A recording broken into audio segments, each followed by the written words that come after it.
Mon nom est Adèle et je travaille comme éditrice dans une grande entreprise de la ville. Je suis simplement une femme qui aime garder les choses simples. Ma vie a toujours été une course contre la montre, essayant de respecter les délais tout en trouvant du temps pour moi. C'est peut-être pour cela que je n'ai jamais été très intéressée par les relations amoureuses. Je passais souvent du temps seule, à lire un bon livre ou à marcher dans le parc près de mon appartement. Cependant, tout a changé un dimanche ensoleillé, qui semblait être une journée ordinaire. J'étais distraite en écoutant un podcast. Des animaux de compagnie jouaient et des enfants couraient, remplissant le parc de vie. J'ai dû perdre la notion de l'endroit où je marchais, car la prochaine chose dont je me suis rendu compte, c'est qu'un cycliste avait failli me percuter.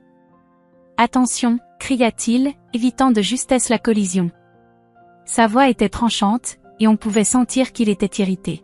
« Désolé » dis-je rapidement, en retirant un de mes écouteurs. Je n'avais pas réalisé que j'avais marché sur la piste cyclable. Il s'arrêta et se retourna, semblant maintenant plus amusé que contrarié.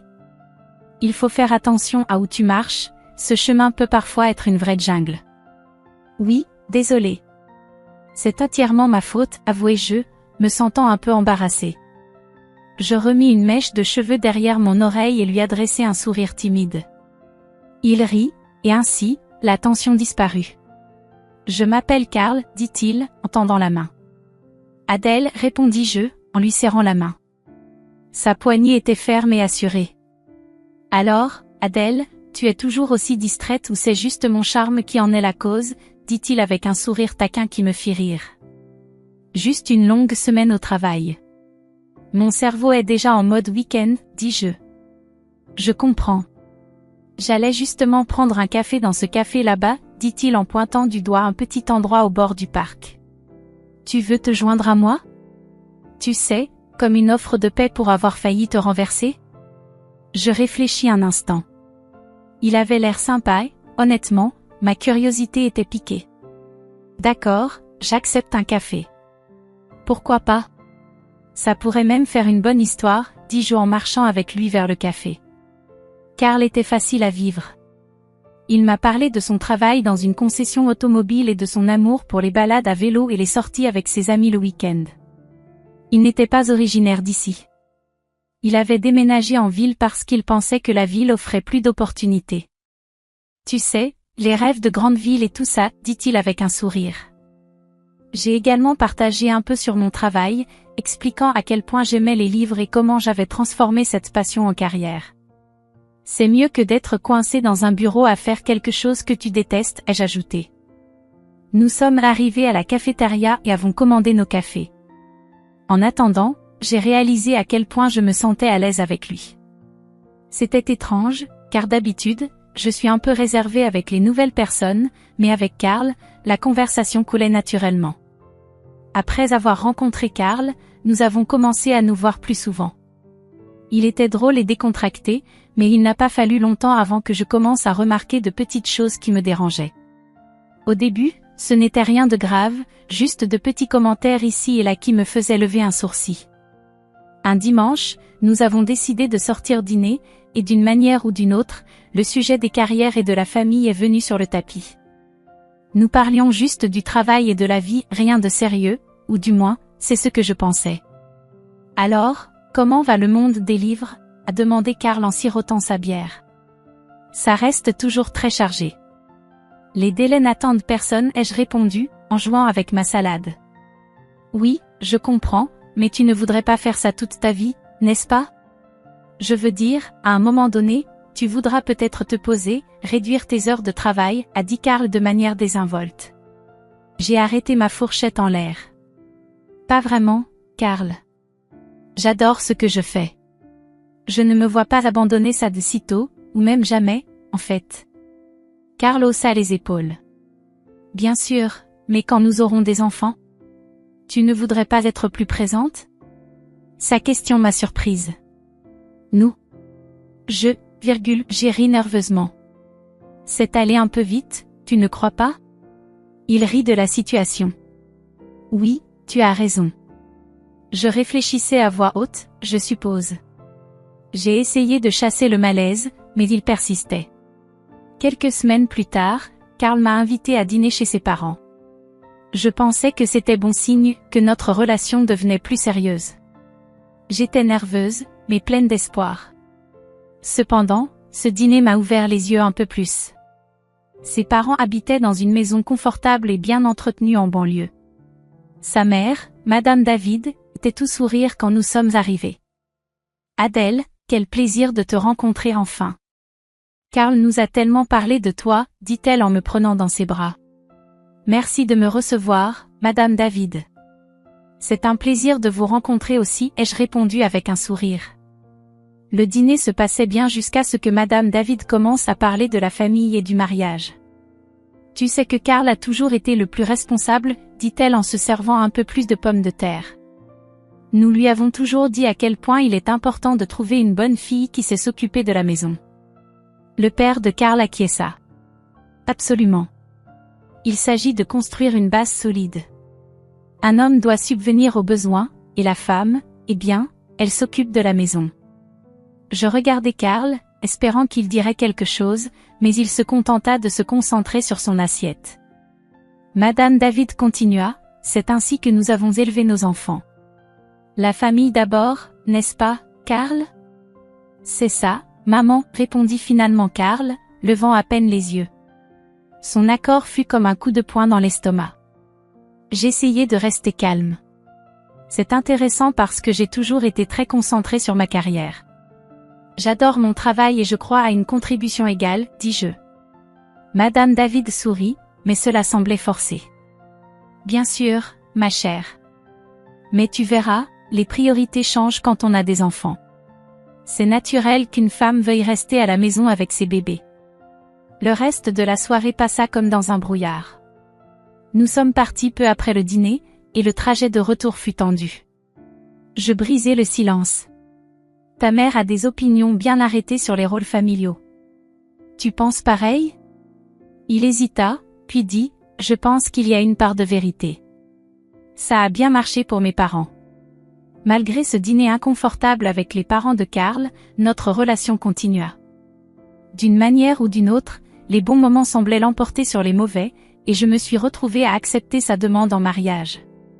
En y repensant, l'amour devait m'aveugler, car ces signes d'alerte étaient toujours là, au fond de mon esprit. Les préparatifs du mariage commencèrent, et ce fut la folie.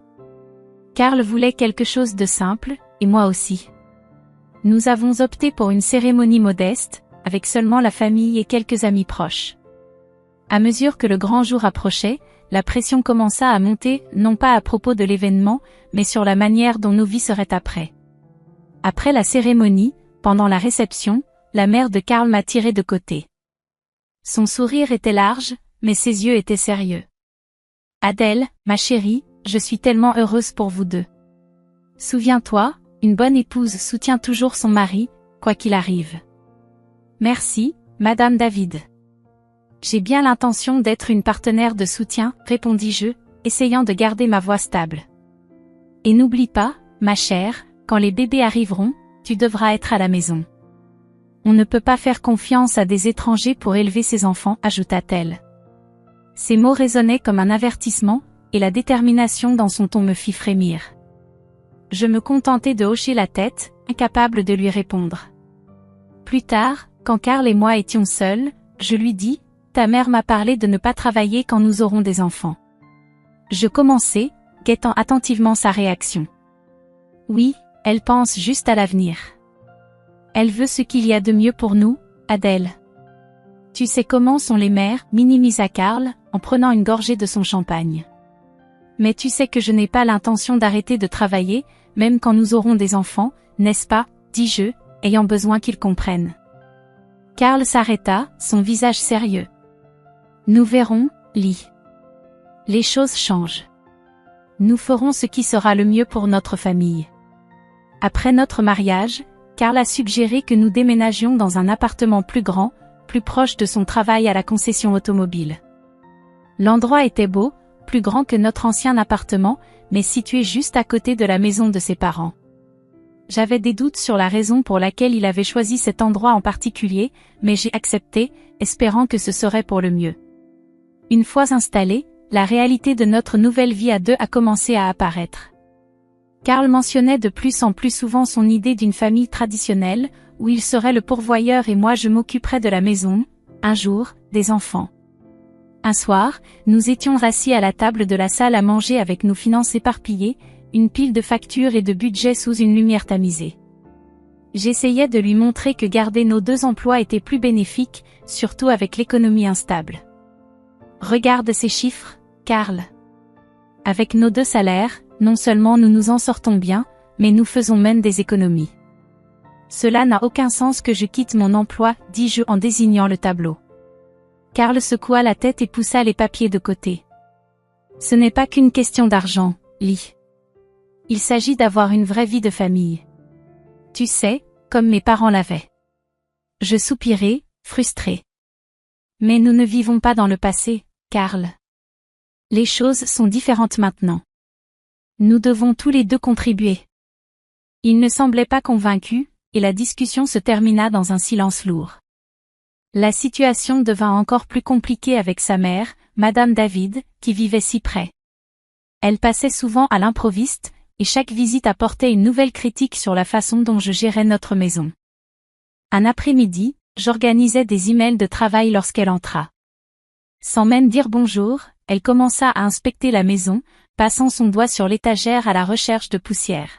« Adèle, tu devrais vraiment te concentrer davantage sur la propreté de la maison. Une maison poussiéreuse n'est pas une maison saine, dit-elle d'un ton sec. » Je serrai les dents, essayant de garder mon calme. J'ai nettoyé hier, Madame David, et je travaille à temps plein. Ce n'est qu'un peu de poussière. Voilà le problème, tu travailles trop. Si tu étais plus à la maison, peut-être que les choses ne seraient pas hors de contrôle, répliqua-t-elle. Se dirigeant vers l'armoire à linge, elle tira un drap, vérifiant s'il avait été mal lavé. Je la suivis, les poings serrés, essayant de rester calme. Je gère très bien mon temps, Madame David. Karl et moi sommes heureux de la façon dont les choses se passent, dis-je. Elle secoua la tête et se dirigea vers la cuisine pour inspecter le contenu de notre réfrigérateur. La place d'une femme est de s'occuper de sa maison et de son mari. Toutes ces idées modernes sur les femmes qui ont besoin de carrière sont absurdes. Chaque commentaire était une piqûre, et je sentais mes défenses se dresser. Peut-être que cela a fonctionné pour vous, mais je ne suis pas vous. Je ne vais pas quitter mon travail pour devenir quelqu'un que je ne suis pas. Lorsque Karl rentra ce soir-là, j'essayai de lui expliquer à quel point les visites de sa mère devenaient étouffantes. Il m'écouta, mais sa réponse me glaça. Ma mère essaie juste d'aider, Adèle. Elle a beaucoup d'expérience dans la gestion d'une maison.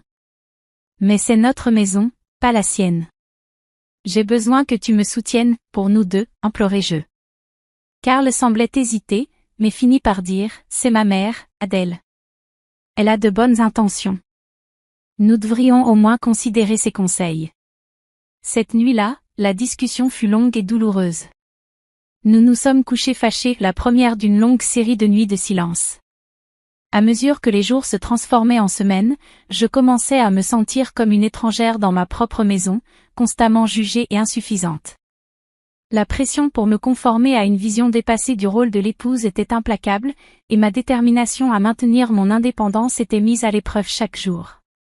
Au fil des mois, les plaintes de Karl sur le fait que je ne faisais pas assez à la maison devinrent de plus en plus fréquentes.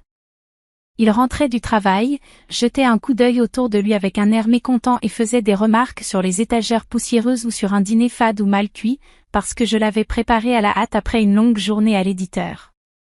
Sa phrase préférée devint « Si tu n'arrives pas à gérer les deux, peut-être que tu ne devrais pas travailler. » Un soir, après une critique particulièrement sévère sur des pâtes légèrement trop cuites, Karl lâcha « Adèle, je suis sérieux.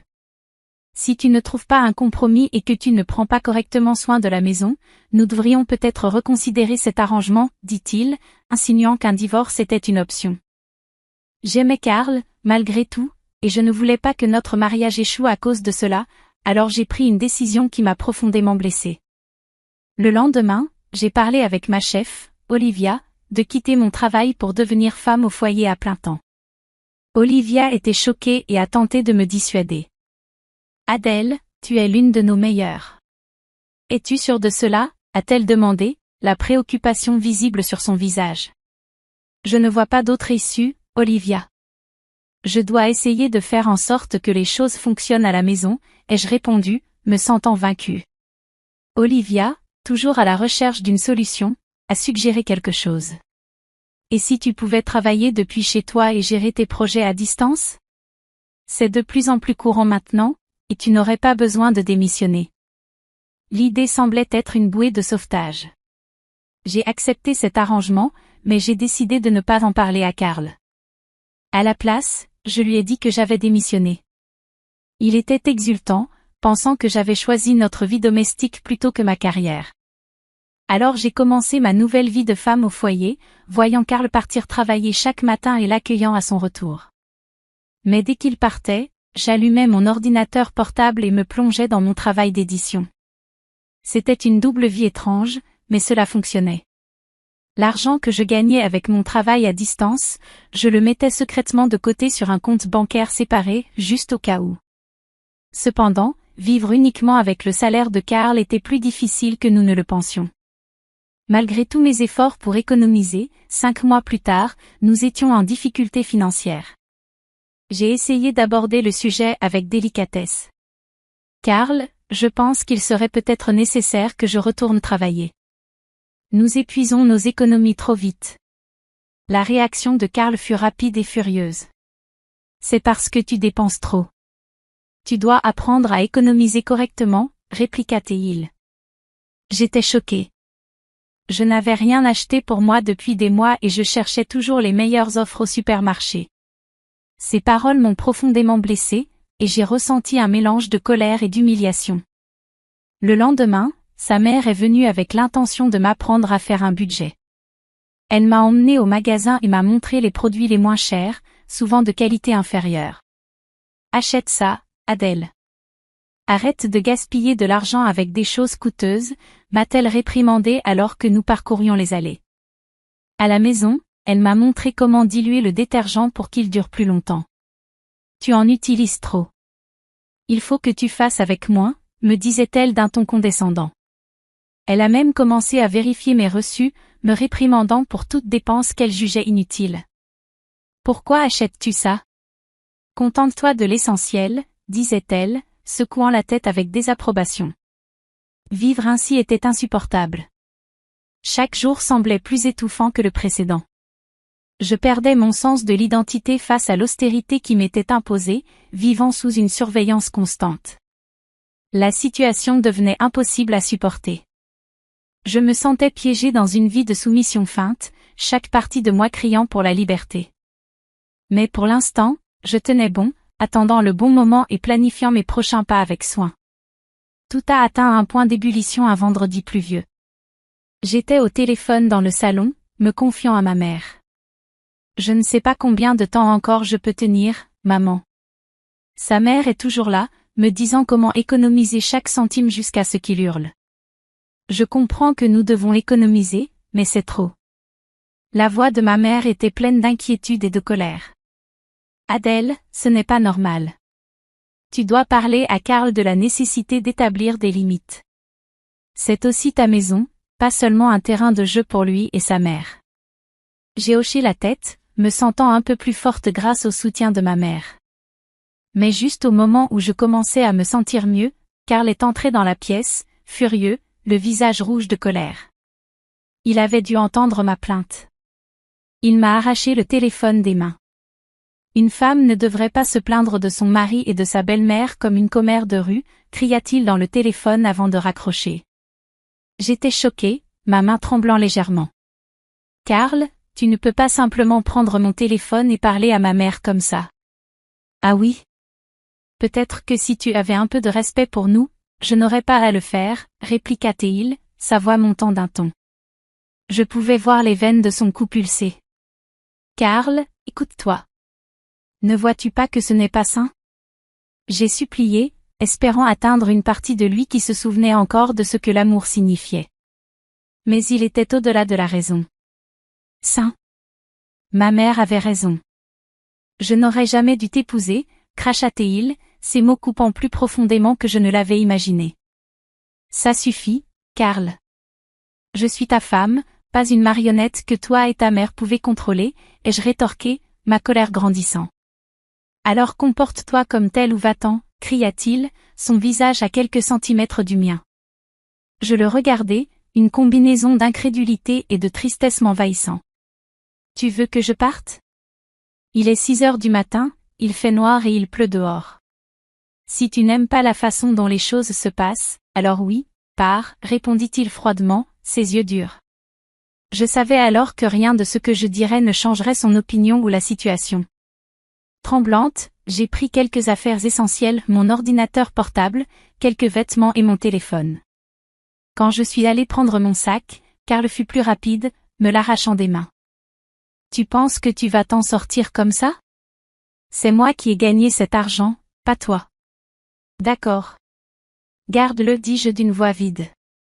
Je n'arrivais pas à croire que cela se passait ainsi.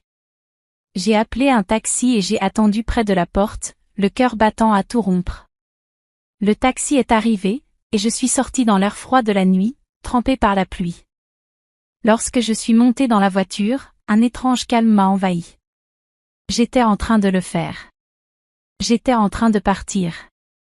Plus tard, à l'hôtel, allongé sur ce lit inconnu, je ressentais un mélange d'émotions. Une vague de soulagement au milieu de tout ce chaos. Malgré tout, je n'avais pas quitté mon emploi, et mon compte d'épargne secret, dont Karl ignorait l'existence, était désormais ma bouée de sauvetage.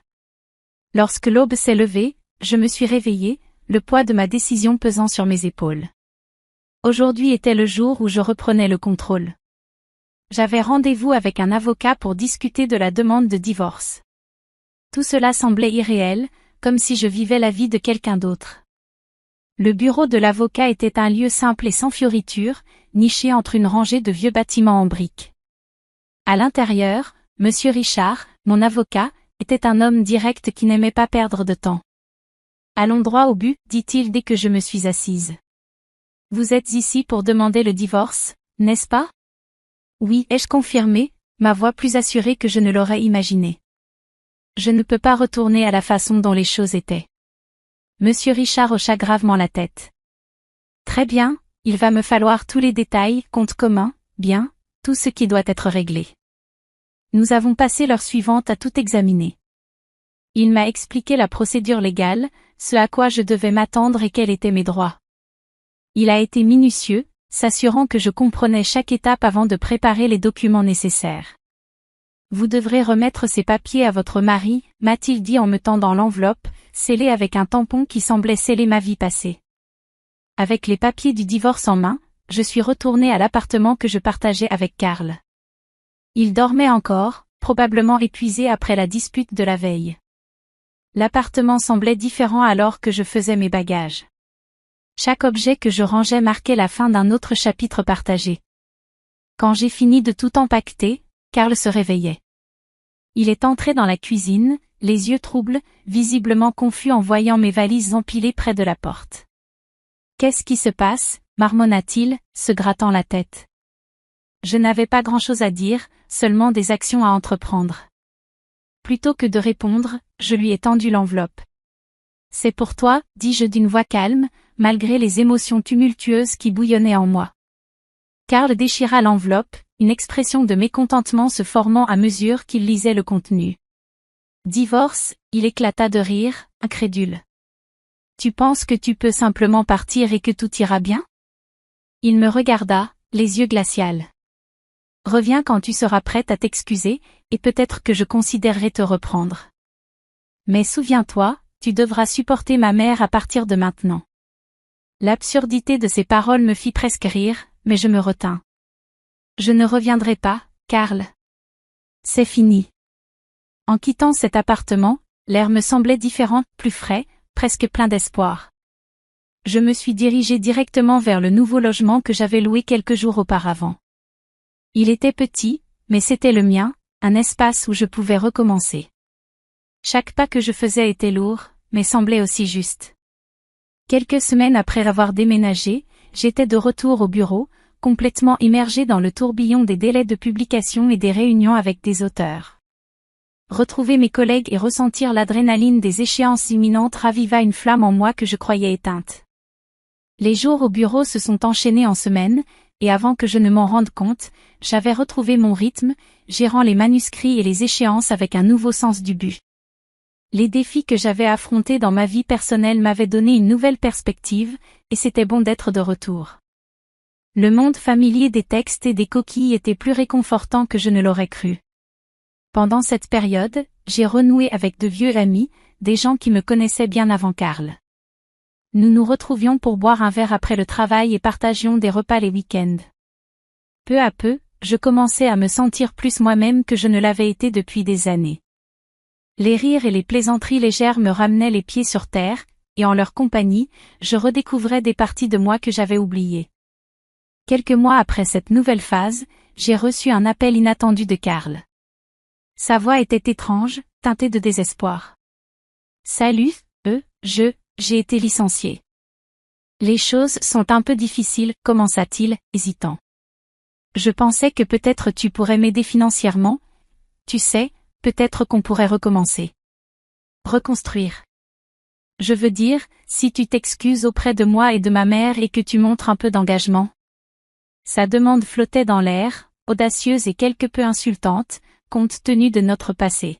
« Karl, tu penses vraiment que je reviendrai pour te soutenir toi et tes parents après que tu m'aies expulsé? Maintenant que tu as perdu ton emploi, tous tes grands principes disparaissent soudainement? » Il y eut une pause. « Donc, c'est non ?» demanda-t-il, d'une voix plus petite et découragée. « Karl, je vais très bien, et honnêtement, j'apprécie trop ma liberté pour y renoncer à nouveau. J'espère que tu trouveras ton chemin, mais ce ne sera pas avec moi. » Mes paroles étaient fermes et marquaient la fin de notre lien. Après avoir raccroché, j'ai ressenti un profond sentiment de liberté. L'appel de Karl, bien que ridicule, m'avait confirmé quelque chose d'important, j'étais enfin vraiment libre, et aucune offre ni supplication ne changerait cela.